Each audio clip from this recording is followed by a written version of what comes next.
ఐపీఈలో total 16 రోమన్స్లో 9th to 16 Roman grammar పార్ట్లో అన్నిటికంటే కష్టమైన కాన్సెప్ట్ ధాతువులు, కాంజుగేషన్స్ అంటారు ఇంగ్లీష్లో.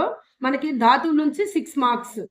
6 మార్క్స్ ఎలా ఈజీగా గ్యాదర్ చేయొచ్చు, కాలం బట్టి అర్థబోధ చేయటానికి లకారములు అంటారు.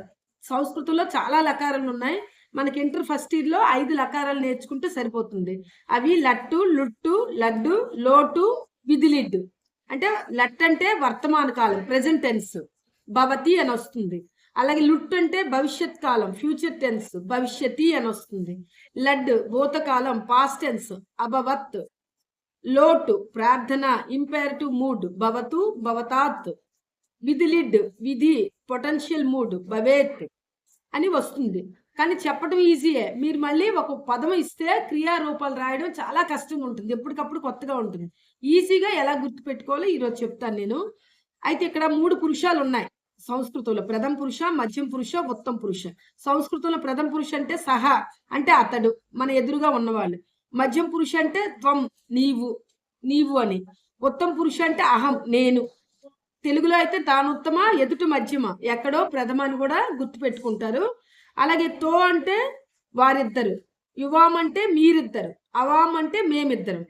అలాగే బహువచనంలో తే అంటే వారు, యుయం అంటే మీరు, వయం అంటే మేము. అంటే ఇవి మనం క్రియారూపాలు రాసేటప్పుడు ఏ వచనంలో ఏ పురుష స్థానం ఎలా ఉంటుందో ఇక్కడ వివరంగా నేర్చుకోవచ్చు. అయితే ధాతువులకు వచ్చేసరికి 2 రకాల ధాతువులమ్మ: పరస్మయ ధాతువులు, ఆత్మనేపాదములు. అయితే సంస్కృతంలో ధాతు ప్రత్యయంతో కలిసి క్రియ ఏర్పడుతుంది. ధాతు అంటే ఇక్కడ ఒక పదం, అది క్రియ, ఒక పదము ఒక ధాతువుతో కలిసి ఒక క్రియ ఏర్పడుతుంది. ఎగ్జాంపుల్కి పట అని ఇచ్చారు ఒక పదం, దాన్ని తి అనే క్రియతో కలిపితే పటతి, చదువుచున్నాడు, చదువుతాడు, చదివేడు. ఇలా రూపాలని మనం 2 రకాల్లో పరస్మయ ధాతువ చదువుకుంటే మనకి 3 into 2 6 మార్క్స్ సరిపోతుంది. అయితే ఇక్కడ ఎలాగా ధాతువులు, అది కూడా 3 లకారంలో 3 చదువుకుంటే చాలమ్మా. 3 టైప్స్ చదువుకుంటే చాలు: లట్టు, లుట్టు, లడ్డు. అయితే ఇక్కడ లట్ అంటే ఏంటి? Present tense. లుట్ అంటే ఏంటి? Future tense. లడ్ అంటే ఏంటి? Past tense. లట్ ప్రెజెంట్ టెన్స్ అంటే వర్తమాన కాలం. వర్తమాన కాలం అంటే ఇప్పుడు స్టిల్ జరుగుతుంది. అయితే సంస్కృతంలో రూపాలు ఎలా ఉంటాయి? తి, తహ, అంతి. అంటే ప్రథమ పురుష ఏకవచనం అయితే తి, ద్వివచనం అయితే తహ, బహువచనం అయితే అంతి. మధ్యం పురుష అయితే ఏకవచనం అయితే సి, ద్వివచనం అయితే తహ, బహువచనం అయితే త. ఉత్తమ పురుష ఏకవచనం అయితే మిహి, ద్వివచనం అయితే వహ, బహువచనం అయితే మహ. దీన్ని బేస్ చేసుకొని మనం ఒక పదాన్ని ఇస్తే, భూ అనే పదాన్ని ఇచ్చారనుకోండి, మనం ఎలా రాస్తాం? తి, భవతి, భవతః, భవంతి. అలాగే మధ్యం పురుష భవసి, భవతః, భవత. అలాగే ఉత్తమ పురుష భవామి, భవావహ, భవామహ. అలాగా క్రియ పదాన్ని ఏదైనా క్రియతో కలిస్తే, ఫర్ ఎగ్జాంపుల్ పటతి ఇచ్చిన, గచ్చతి ఇచ్చిన, ఏదైనా ఈ రూపంలో ఈజీగా రాయొచ్చు. అంటే ఏంటి గుర్తుపెట్టుకోవాలి మనం? ప్రథమ పురుష తి, తహ, అంతి. మధ్యం పురుష సి, తహ, త. ఉత్తమ పురుష మీ, వహ, మహ. గుర్తుపెట్టుకుంటే ఇక్కడ మనం ఏ వర్డ్ ఇచ్చినా దీన్ని ఇంప్లిమెంట్ చేసుకొని రాస్తే సరిపోతుంది. అలాగే నెక్స్ట్ లుట్టు, లకారంలో 2వది లుట్టు, ఫ్యూచర్ టెన్స్, భవిష్యత్ కాలం. ఇక్కడ కూడా మనం ప్రథమ పురుష, మధ్యం పురుష, ఉత్తమ పురుష, ఏకవచనం, ద్వివచనం, బహువచనం రూపాలు ఎలా ఉంటాయి?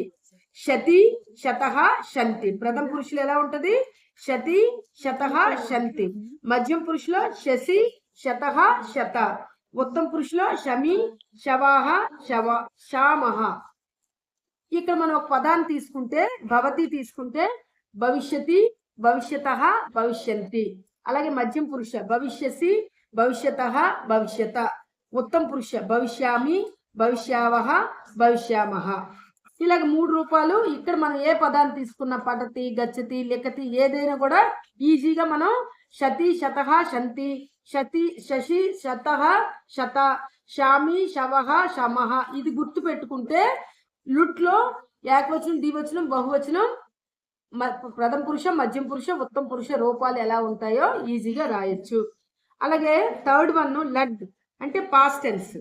అంటే ఏంటి, జరిగిపోయిన దాని గురించి తెలుసుకోవాలి. ఎలాగా, ప్రథమ పురుషులో ఏకవచనం అయితే ఎలా ఉంటది, మధ్యమ పురుషులో ఏకవచనం ఎలా ఉంటది, ఉత్తమ పురుషులో ఏకవచనం ఎలా ఉంటుంది. అలాగే సేమ్ పై దానిలాగే ప్రథమ పురుషులో ఎలా ఉంటది, ఉత్తమ పురుషులో ఎలా ఉంటది, మధ్యమ పురుషులో బహువచనం అయితే ఏకవచనం ఎలా ఉంటుంది, ద్వివచనం ఎలా ఉంటుంది, బహువచన రూపాలు ఎలా ఉంటాయని.